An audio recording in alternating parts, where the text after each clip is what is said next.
Rose é um anjo? Ela tem contato com a Lilith? Ela é a Lilith? Ou será que a Lilith mandou ela pra vigiar Charlie? Será que as duas têm um acordo? Vamos destrinchar essa ideia aqui nesse vídeo, meus amores. E oi, mais um vídeo, sejam bem-vindos. Hoje pra falar da Rose e a ligação dela com anjos e com a Lilith. No vídeo anterior, meus amores, eu falei pra vocês sobre como o Alastor estava em um lugar celestial, em alguma construção dos anjos, nesses 7 anos que ele sumiu. Naquela cena onde a Rose e o Alastor fazem um dueto, e aí o Alastor tá reclamando que ela fez ele sumir, que mandou ele pra aquele hotel de merda, enquanto ele faz isso, tá passando atrás cena de 3 lugares. A primeira é uma construção falando bem-vindo ao inferno, que é parte da história dele, quando ele chegou no inferno, que ele já estava com um contrato com a Rose. Uma construção celestial que a gente nunca viu, e aí depois mostra o hotel, porque depois ele foi mandado pro hotel. Aí você pensa, ele chegou, ele sumiu, e ele foi pro hotel. Então eu acho que aquela construção celestial é o lugar que ele estava todo esse tempo, durante os 6, 7 anos que ele sumiu. E ele fala desse acontecimento enquanto ele canta com a Rose. É um fato que a Rose sabia que o Alastor estava nessa construção sagrada por todo esse tempo, inclusive porque foi ela que fez ele desaparecer. Então provavelmente foi ela que mandou ele para aquela construção sagrada. I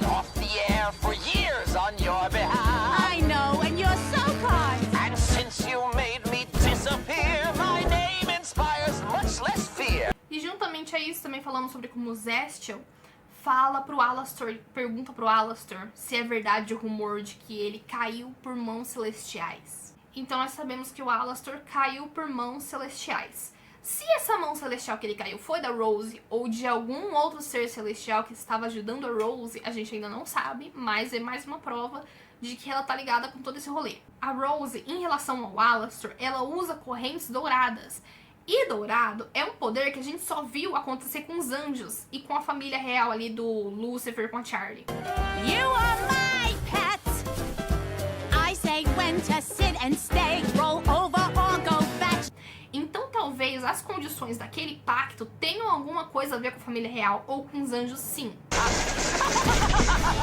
You absolute idiot. Porque aquela magia não é a magia dela.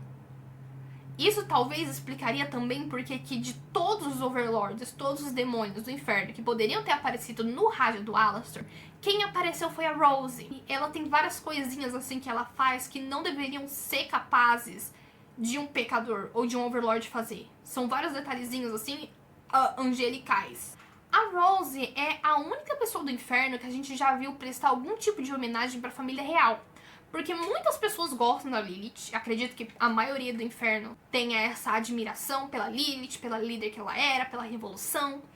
Algumas pessoas nós sabemos que são a favor da Charlie, e que a gente saiba, nenhuma é a favor do Lucifer. Então isso torna a Rose a única personagem que a gente viu até agora a fazer uma homenagem para os 3, que é aquela estátua de ouro que tá no meio da Praça dos Canibais. Primeiramente, e o mais óbvio, é por que a Lilith quer tanto ajudar a Charlie. A única coisa que a gente sabe dela se referindo a Charlie é falando que ela tem muito potencial, que ela vai ser uma grande líder assim como a mãe dela. Mas ela não tem um motivo real pra ajudar a Charlie sem que ela quisesse alguma coisa. Em nenhum momento ela questiona o que a Charlie tá fazendo, em nenhum momento ela pede alguma coisa em troca, ela só ajuda de bom grado. Sobre o design dela, os únicos personagens que nós vimos usando o cabelo branco e a pele cinzentada, foram os anjos. Especificamente os anjos que matam os pecadores, os exterminadores. Foram os únicos que a gente viu com essa paleta de cor de cabelo e pele, e também muitas vezes ela aparece usando roupas claras ou muito perto do branco. E as roupas brancas são uma coisa que só os anjos usam no Hazard Hotel. Porque uma das características visuais que fizeram pra diferenciar os anjos dos humanos é que os anjos dos demônios, é que os demônios têm uma paleta de cor muito forte no vermelho e no preto. Mas eles não têm nenhuma roupa branca, porque branco é a cor dos anjos, e os anjos têm uma paleta forte de dourado e branco, se eu não me engano. Mas foi feita essa diferença pra gente conseguir bater o olho e saber quem é quem e os dois lugares serem muito distintos visualmente. Então ela ter essa paleta de cores também é suspeito. A Rose é a única personagem Overlord que a gente conhece até agora que não é um pecador, porque ela nunca esteve viva, ela não pecou e caiu no inferno. Ela já nasceu no inferno, na cidade dos canibais.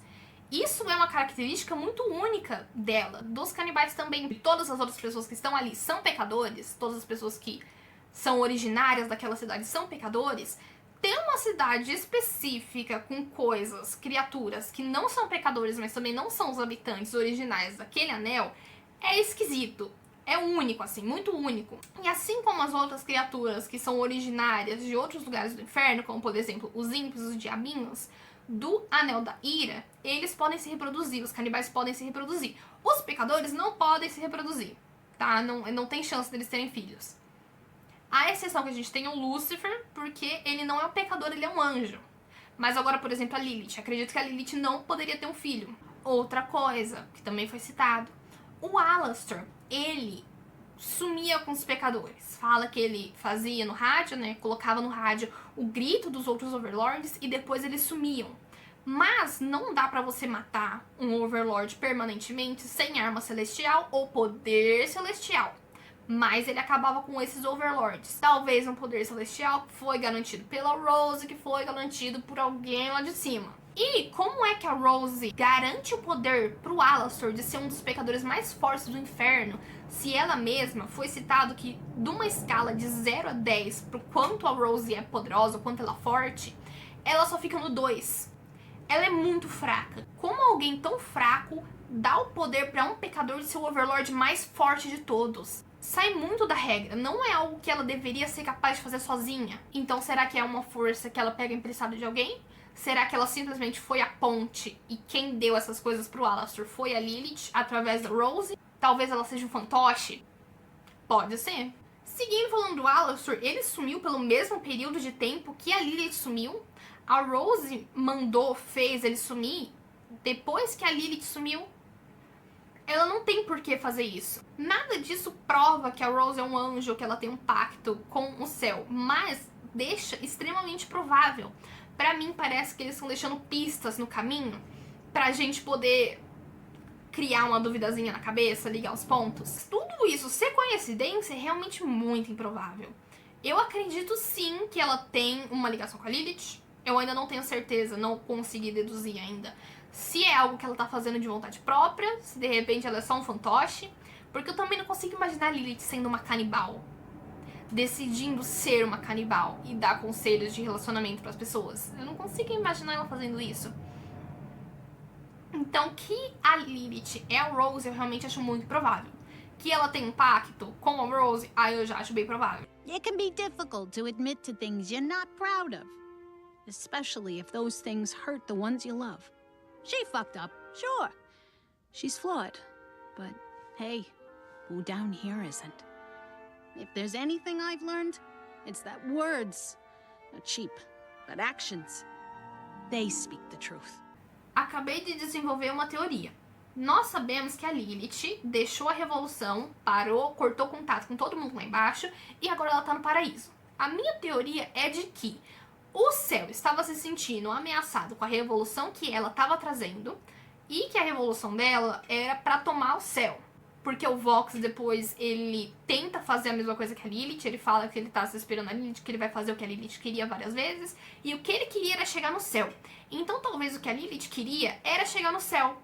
Aí eles ofereceram e falaram assim, opa, você para com essa patifaria aí de querer comandar uma revolução, você corta, não fala mais com eles, e você pode viver no paraíso, você vai conseguir o que você tanto queria com essa batalha. Mas sem eles, sem sua família, sem os seus seguidores, sem os seus pecadores. E ela aceitou. Talvez, quando ela aceitou, fosse uma cláusula desse combinado que eles fizeram, que ela pudesse ter alguém lá embaixo pra ficar de olho na filha dela. Porque se ela ama Charlie, se ela realmente ama Charlie, uma mãe não abandone uma filha tão fácil assim. Então talvez realmente seja um anjo que ela mandou lá do céu pra ficar de olho na Charlie. Talvez seja um pecador que ela ficou ali com essa linha de contato. Não sei. Só sei que, se ela se preocupar com a Charlie, pelo menos que seja um pouco, ainda parece que ela não tá nem aí pro Lucifer. Pra mim parece, pelo menos. Eu não consigo imaginar ela como uma esposa carinhosa.